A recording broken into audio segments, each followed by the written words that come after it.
ओम साई राम, ओम साई राम, ओम साई राम। सब खुश, मज़े में।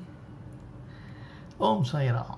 क्लास 15 सिट पहिरीं। There are 7 days in a week। हिकु हफ़्ते में 7 ॾींहं थींदा आहिनि। हिकु हफ़्ते में 7 ॾींहं थींदा आहिनि। मां हाणे सभिनी ॾींहंनि जा नाला खणंदुसि सिंधीअ में। तव्हां जॾहिं पंहिंजो होमवर्क कयो तॾहिं सिंधी ऐं इंग्लिश ॿई चइजो, जीअं तव्हांखे यादि करण में सवली थिए। जीअं मंडे इज़ सूमर, सूमर, मंगल, ॿुधर, विस्पत, जुम्मो, छंछरु, आर्तवार। आर्तवार सभिनी खे वणंदो आहे। आर्तवार ॾींहुं मोकल हूंदी आहे। ठीकु आहे। सिट ॿी। Hema gave birth to a cute baby boy। Hema gave birth to a cute baby boy। Hema हिकु प्यारे पुट खे जनम ॾिनो आहे। हेमा हिकु प्यारे पुट खे जनम ॾिनो आहे। सिट T. I will try। I will try। मां कोशिश कंदुसि। मां कोशिश कंदुसि। सिट चौथी। Please keep quiet. महिरबानी करे शांतीअ सां वियो। Please keep quiet. महिरबानी करे शांतीअ सां वियो। सिट पंजी। I am ready.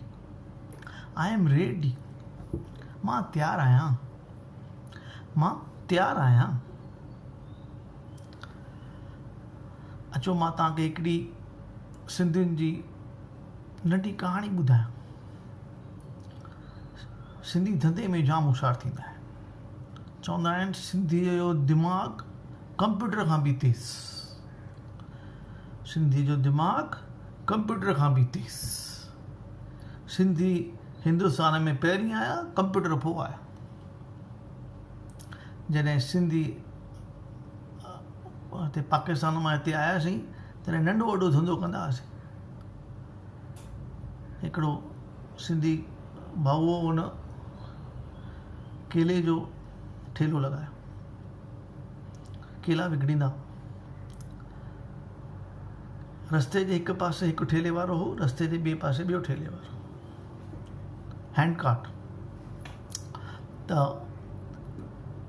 हिकिड़ो विकिणे पियो केला 10 रुपया डज़न, ॿियो पियो विकिणे 11 रुपया डज़न। त माण्हू ॿिन्ही खां अघु पुछी 10 रुपया वारे खां वठी पिया वञनि। 11 रुपये वारे खां केरु वठे ई कोन पियो। हिकिड़ो माण्हू हुतां लंघियो, हुन ॿिन्ही खां अघु पुछियो त चई यार हिन मां 11 रुपये वारे खे थोरो गाइड कयां।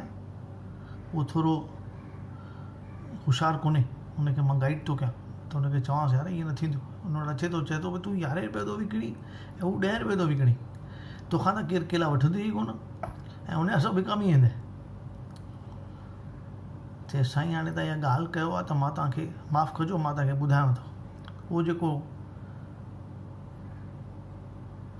केले वारो आहे न, उहो मुंहिंजो पुटु आहे।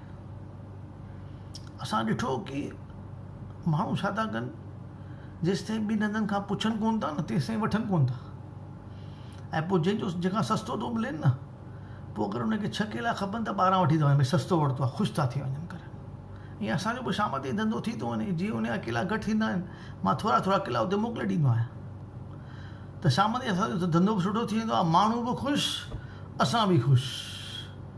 सिंधी रॉक्स। सिंधी रॉक्स। ओम साई राम, ओम साई राम, ओम साई राम।